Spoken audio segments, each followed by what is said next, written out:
pour se reproduire. Comme il y a 400 marques sur le site, elles sont de différentes profondeurs, différents ensoleillements, des pentes plus ou moins abruptes, des marques plus ou moins profondes. Et donc chaque amphibien peut retrouver les caractéristiques de son lieu de reproduction privilégié. Mais à la poterie, entre la forêt et les mares, il y a le départemental 28. Pendant 3 ans, pour protéger tritons et salamandres, tous les matins, des bénévoles venaient leur faire traverser la route. 1500 amphibiens ont ainsi été sauvés chaque année, mais beaucoup d'autres ont péri. Alors cette année, pendant la période de reproduction, les élus ont décidé de fermer la route. Pour moi, sauver les tritons, c'est sauver aussi l'espèce humaine, puisque l'être humain fait partie de la biodiversité à part entière. On n'aura pas d'effet notable sur la transition écologique si on n'est pas capable de changer nos habitudes et nos pratiques. Les riverains ont dû en effet modifier leurs itinéraires. Les gens étaient habitués à passer là, mais on a mis en place des déviations qui ne pénalisent pas ces personnes. Dans l'ensemble, les déviations restent correctes et l'allongement des distances n'existe pas. La route réouvrira le 2 mars. Monsieur et Madame Triton, eux, sont arrivés dans leur mare. Alors, chut, quand on aime, il faut parfois faire des folies. La fin de l'année n'est pas synonyme de vacances pour tout le monde. Les métiers de bouche, par exemple, misent beaucoup sur cette période de l'année. Illustration à la forêt fouinante en Finistère, chez des ostréiculteurs dont les fruits de mer sont décidément très demandés en cette période. Tu veux des raviolis? Oui, S'il te plaît. en quel numéro? Le casque vissé sur la tête, Lina n'a même pas le temps d'attraper un morceau de papier pour noter la commande. Je commande, c'est ici, c'est dans la poche, c'est partout, mais c'est pas sur un papier pour l'instant. Entre Noël et les premiers 30 tonnes d'huîtres sortiront de ce vivier où sont affinés les coquillages dans l'anse de Penfoulic face au Cap Cause. Et si les caprices de la météo ont peu de répercussions sur la production d'huîtres, ça fait 3 mois qu'on a beaucoup de vent et les bateaux peuvent pas aller comme ils veulent en mer, donc ça impacte évidemment le prix des produits issus de la pêche.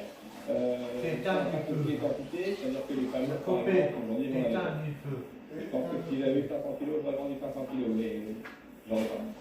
autre casse-tête, les grèves. Les incidences se font un peu sentir sur les commandes des particuliers.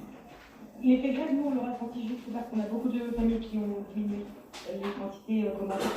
Et parce que tous les enfants ne peuvent pas venir à Noël comme aujourd'hui.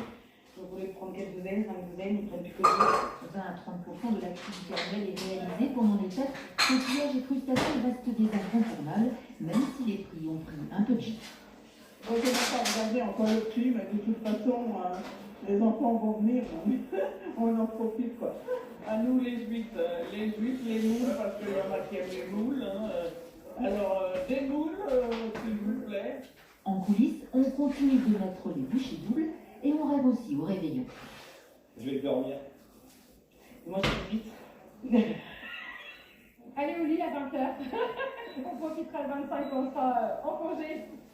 Quand vous aurez tous réveillonné, on réveillonnera après, au mois de janvier.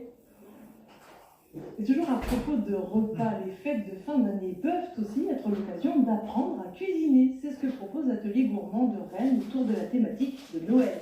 C'est des foie gras, bûches ou encore un macaron un peu particulier. Reportage auprès d'apprentis chefs signés Lucie Landré et Thierry Bouy. Vous allez pouvoir verser ce blanc d'œuf dans le grand bol et vous allez mélanger.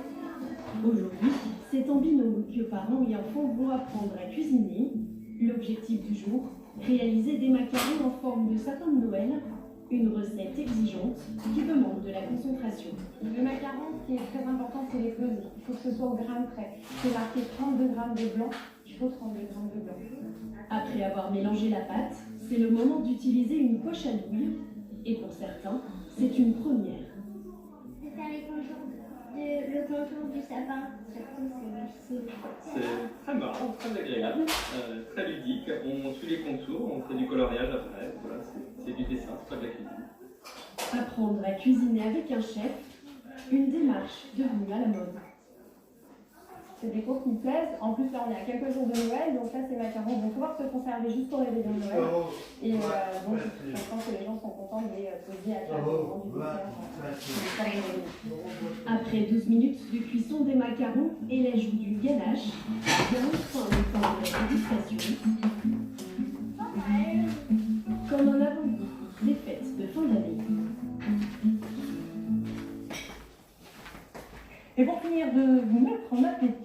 que France 3 Bretagne vous propose en cette fin d'année 5 recettes à découvrir sur le web, site internet et réseaux sociaux. 5 vidéos très pratiques, vous verrez, qui vous montrent comment un chef peut jouer avec les produits bretons. Au menu ce soir, ceviche de bois.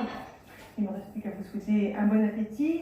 Ça va bientôt arriver. Ce sera juste après la météo. Et puis le journal national, évidemment. Après cela, nous nous retrouverons à partir de midi pile. Bonne soirée à vous.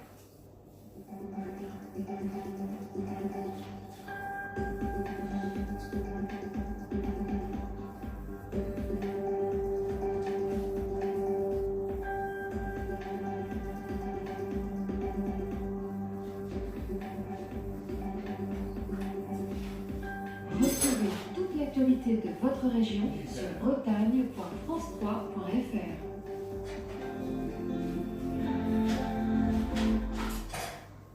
La vigilance orange inondation est maintenue dans le département de l'Ille-et-Vilaine. Elle concerne le bassin de la Vilaine. Après le passage de la perturbation pluvieuse cette nuit, le soleil reviendra discrètement demain matin entre de nombreux nuages résiduels sous la douce tenue de nord-est. Une température très douce pour une fin décembre. Au petit matin, les températures oscilleront entre 7 et 11 degrés. L'après-midi,